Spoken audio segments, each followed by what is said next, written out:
आज मनुष्य तरह तरह की बीमारियों से ग्रसित है। कभी आपने सोचा कि चिड़िया, जंगली जानवर, बंदर कभी बीमार नहीं होते? किसी जानवर व पक्षियों को डायबिटीज नहीं होता, हार्ट अटैक नहीं आता। कोई भी जानवर न तो आयोडीन युक्त नमक खाता है और न ही किसी को ब्लड प्रेशर होता है। बंदर ही एक ऐसा प्राणी है जो शरीर संरचना में मनुष्य के सबसे करीब है। बस बंदर ही एक ऐसा प्राणी है जो हूबहू इंसान जैसा होता है।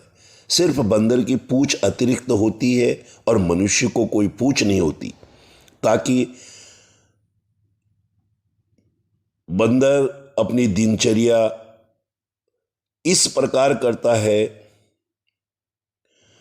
कि उसे कभी हार्ट अटैक नहीं होता, हाई बीपी नहीं होती, डायबिटीज नहीं होता, कोई कोलेस्ट्रॉल नहीं होता। एक पुरानी कहावत है जिसे हम अपने दादा दादी और नाना नानी से सुनते आए हैं कि बंदर कभी बीमार नहीं होता और अगर बीमार होगा तो वो जिंदा नहीं बचेगा, मर जाएगा। इस पर विचार करें कि बंदर कभी बीमार क्यों नहीं होता। वैज्ञानिकों ने कई शोध किए, रिसर्च किए कि बंदर, पशु पक्षियां कभी बीमार क्यों नहीं होते।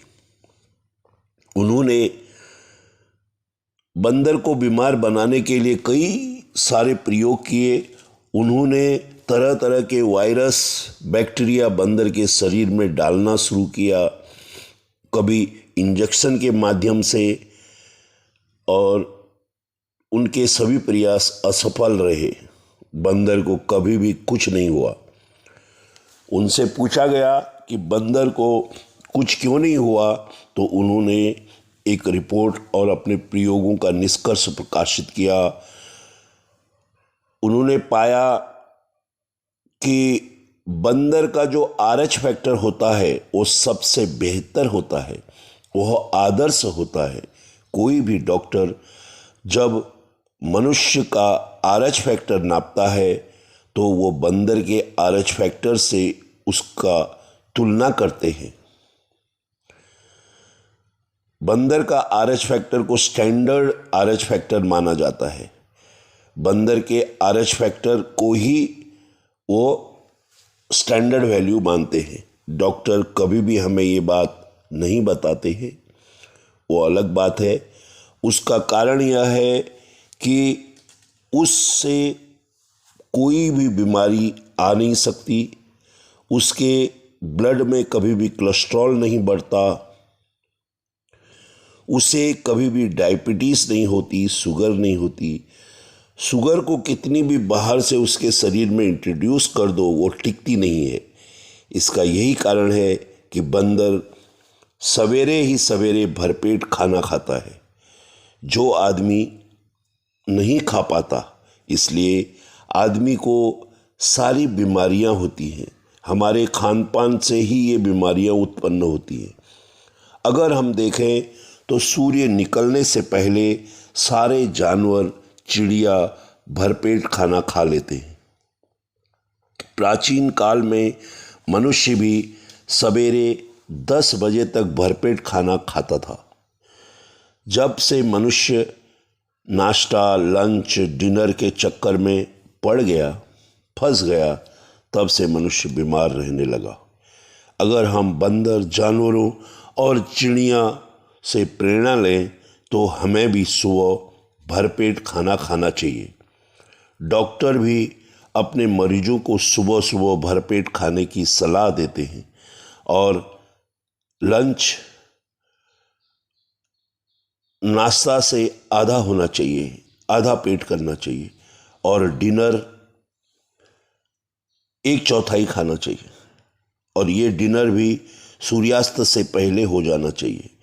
और 2 खाने के बीच में कम से कम 4 घंटे का और अधिक से अधिक 8 घंटे का ही फासला रखें। तो ऐसा करने से कई मरीजों को उनके शरीर में कोलेस्ट्रॉल की मात्रा कम हुई, किसी के घुटने का दर्द कम हुआ, किसी का कमर दर्द कम हुआ, किसी का पेट में गैस बनना बंद हुआ, किसी के पेट की जलन कम हुई, किसी को अच्छी नींद आने लगी, किसी का वजन कम हुआ, किसी का वात पित्त दोष कम हुआ, बदन में फुर्ती बढ़ी, वगैरह वगैरह। यह बात भागवत जी ने सैकड़ों वर्ष पूर्व ही कह दी थी कि सुबह का नाश्ता भोजन सबसे अच्छा होता है। सुबह सूरज निकलने से 2.5 घंटे तक यानी 9 बजे तक, ज़्यादा से ज़्यादा 10 बजे तक हमारा भरपेट भोजन हो जाना चाहिए। यह भोजन तब होगा जब हम नाश्ता बंद करेंगे। यह नाश्ता का प्रचलन हिंदुस्तानी नहीं है, यह अंग्रेजों की देन है। और रात्रि का भोजन सूर्यास्त से पहले हो जाना चाहिए, तभी हम सभी शारीरिक बीमारियों से बच पाएंगे। सुबह सूर्य निकलने से 2.5 घंटे तक हमारी जठराग्नि बहुत तीव्र होती है।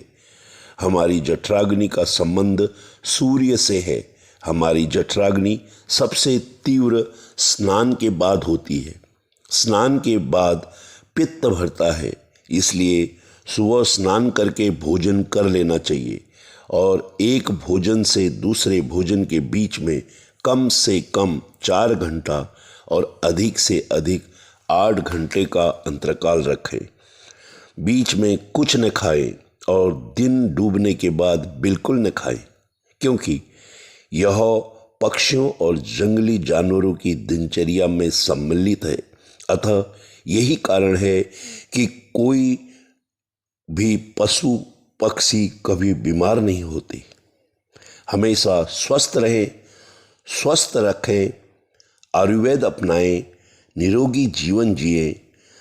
साथियों, जाने से पहले हमें कमेंट में ज़रूर बताएं कि आप अपना भोजन किस किस समय करते हैं और ट्राई करें कि अपनी खान पान की दिनचर्या मेरे द्वारा इस वीडियो में बताए गए समय अनुसार ही करें। धन्यवाद। Health is wealth. सबसे बड़ा धन निरोगी काया।